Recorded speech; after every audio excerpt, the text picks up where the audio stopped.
की शुरुआत of course जैसा आपने कहा तब हुई थी when I was 7 years old and उस टाइम पे उम्मीद नहीं थी कि मैं इतना ज़्यादा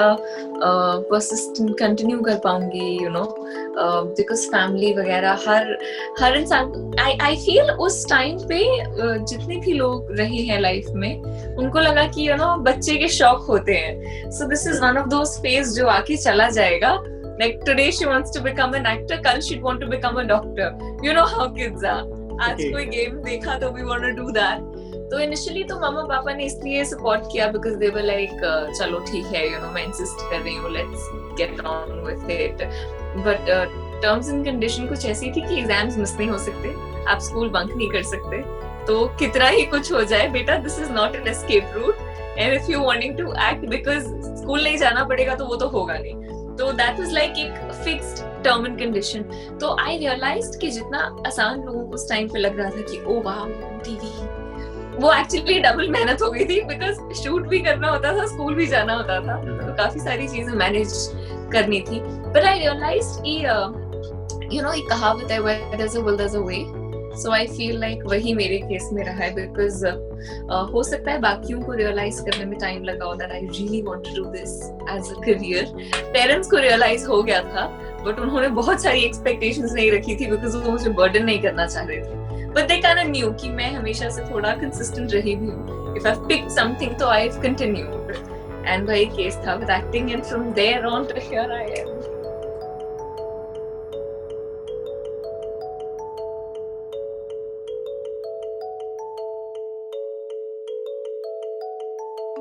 See, उन्होंने जैसा मैंने कहा आई थिंक उनको एक अंदाजा तो था दैट मैं ये कंटिन्यू करूंगी बिकॉज मेरी घर पर इमेज भी कुछ वैसी है लेकिन मैं उन बच्चों में से नहीं हूँ कि आज ये किया कल वो किया बट ऑफ कोर्स मम्मा पापा को टीचर्स रिलेटिव्स बहुत सारे और लोग कहते थे कि अरे बस शौक है आया गया वाला फेज है तो उन्होंने कभी आर्ग्यूमेंट नहीं किया बिकॉज दे ऑलवेज बिलीव्ड कि टाइम सब कुछ दिखा ही देता है एंड पढ़ाई तो मैं कर ही रही हूँ so there is no you know like there is not like a glitch नहीं है as you call it. So now they're happy. I think they've always been happy. हमेशा से बहुत supportive रहे हैं. They're like हमें तो पता था. I'm like yeah आपको तो पता था.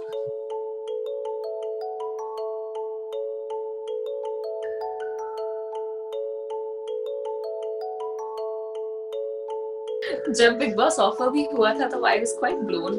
अवे क्योंकि आई वाज 17 वीरा तभी अफेयर हुआ था सो वीरा अफेयर हुआ है अगस्त में एंड बिग बॉस स्टार्ट होना था अक्टूबर में जो मेरा 18th बर्थडे भी था एंड बीच में 1 महीने का स्पेस था 1.5 महीने का सो मेरे पेरेंट्स बड़ा एंटी थे लाइक पापा तो फिर भी चिल थे मेरी मम्मा बहुत पैरानोइड थी शी इज लाइक बेटा big boss is not your cup of T उस तरफ जाना नहीं सोचना नहीं चांस ही नहीं है बट आई रिमेम्बर बचपन में जब बिग बॉस का सीजन 1 आया था सो पापा वुड ऑलवेज से कि किसी में बहुत गट्स होने की जरूरत है शो के अंदर जाने के लिए तो वो मेरे दिमाग में रह गया प्लस जब हमारी बिग बॉस की आगे की मीटिंग्स हुई इनिशियली तो मुझे जोक सा लगा sir I calling the right person like I am under as technically speaking they like नहीं हम 2 कॉन्ट्रैक्ट्स करेंगे एक जो गार्जियन साइन करेंगे और एक जो आप साइन करोगे तो आई वाज वेरी तो उसके बाद दे सेड कि नहीं Digangana you be making history and you no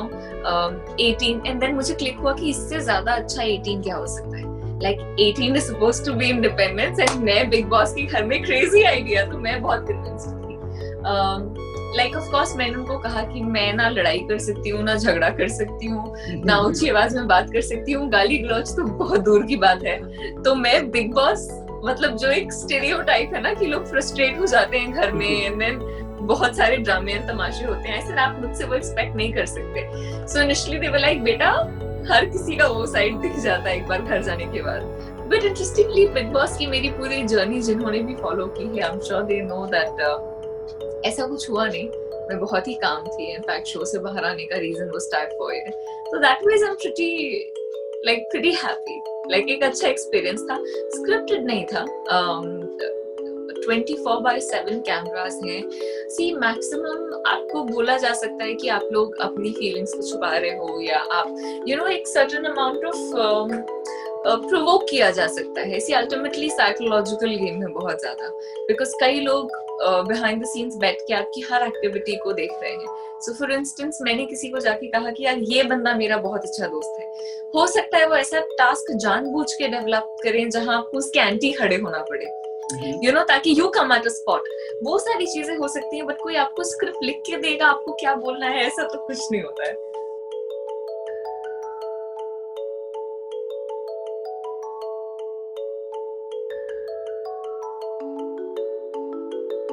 interestingly वीरा के बाद मुझे काफी सारे शोज वैसे भी ऑफर हुए थे, बिकॉज यू नो एक होता है कि ये शो अफेयर जा रहा है, अभी एक्टर्स फ्री हो रहे हैं, people who want to work with you, तो वो एक बहुत ही ऑर्गेनिक सी चीज है। I was very fortunate. उस दौरान बिग बॉस भी उन शोज में से एक था,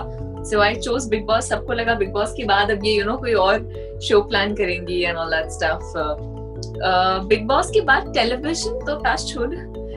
बड़े सारे शोज ऑफर हुए थे, अभी भी होते हैं इनफैक्ट, बट टेलीविजन ना करने का एक बहुत बड़ा reason was that I wanted to try explore film segment. And films का कमिटमेंट कुछ ऐसा होता है कि मैं 365 दिन किसी शो को नहीं दे सकती, बिकॉज डेली सोप्स जितने लोग टेक्निकली जानते हैं, दे अंडरस्टैंड कि आपको हर दिन शूट करना है,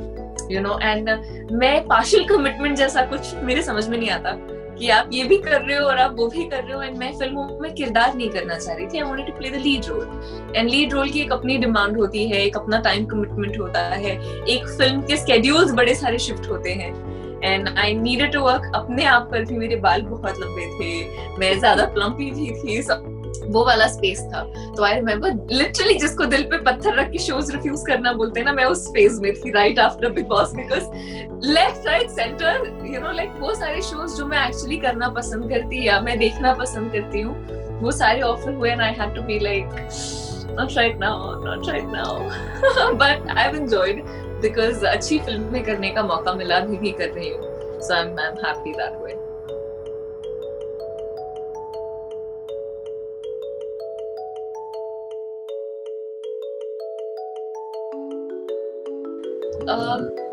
कुछ साल पहले तक तो मुझे तीनों अलग लगती नहीं थी, आई एम वेरी ऑनेस्ट। मुझे लगता था कि मैं यू नो आर्टिस्टिक इंस्टिंक्ट है, ये सारी चीजें मुझे अच्छी लगती हैं तो मैं कर रही हूँ, बिग डील। लाइक वो जो एक आइसोलेशन लाइन होती है ना कि नहीं, एक्टर्स अलग होते हैं, सिंगर्स अलग होते हैं, राइटर्स अलग होते हैं, वो मेरे दिमाग में बहुत ही ब्लर रहा है हमेशा से। Okay, so I always been like कि हाँ तीनों एक चीज तो नहीं है, खैर, बट बहुत ज्यादा मुझे डिस्टेंट पोल्स अपार्ट भी नहीं लगते थे, probably because it came very naturally to me. Writing I realise, see I know, जैसे लोग मैक्सिमम लोग मुझे एज एन एक्टर जानते हैं, तो जहां तक बात राइटिंग एंड सिंगिंग की आती है, I just wanted to be at a place की मैं एक सर्टेन मुकाम तक खुद को देखना चाहती हूँ as an actor, and then उसके बाद मे बी जो अटेंशन एंड टाइम की जरूरत एज अ सिंगर या राइटर एक्सप्लोर करने के लिए होती है, बिकॉज हर चीज एक certain amount of time, energy, involvement expect करती है, डिजर्व करती है, जो इस दौरान मेरा हमेशा से सिर्फ एक्टिंग की ओर ज्यादा रहा है। So the moment I get that space, 100%, but of course you can expect more singing and writing from me बहुत जल्दी. That's for sure.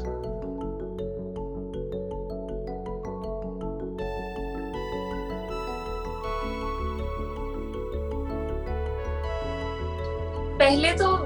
2 हफ्ते मुझे लग रहा था कि ये ना कोई फेज है जो आराम से चला जाएगा। Eventually realize हुआ नहीं, ऐसा कुछ नहीं है। इंट्रोस्पेक्शन का बहुत सारा समय मिला, वो सारी चीजें करने का टाइम मिला जो प्रोबेबली वांट एंड सी कई चीजें होती हैं जो आप करना चाहते हैं, कई ऐसी चीजें होती हैं जो आपको करनी होती हैं, बिकॉज आप उस फेज में है, उस टाइम में है। जैसे अगर मुझे सेट पर पहुंचना है तो मैं भले ही सुबह 10 मिनट मेडिटेट करना चाहूँ, लेकिन अगर मैं लेट हो रही हूँ तो मैं नहीं कर सकती। तो आई थिंक वो सारी चीजें जो मैं नहीं कर पा रही थी,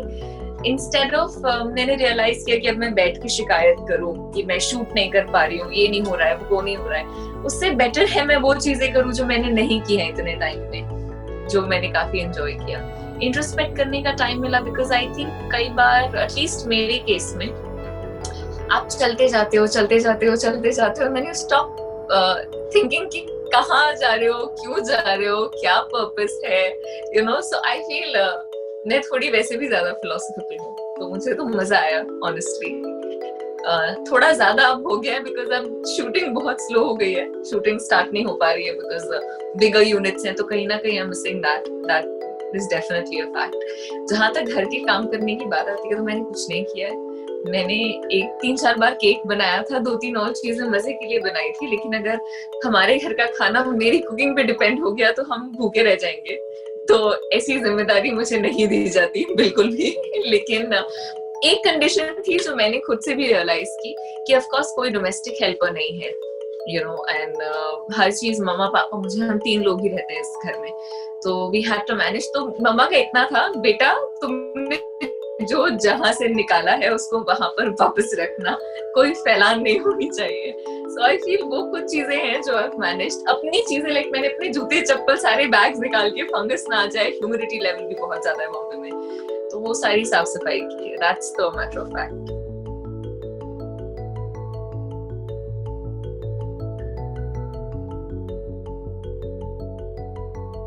सुपरमैन, मुगले आजम, पिंक।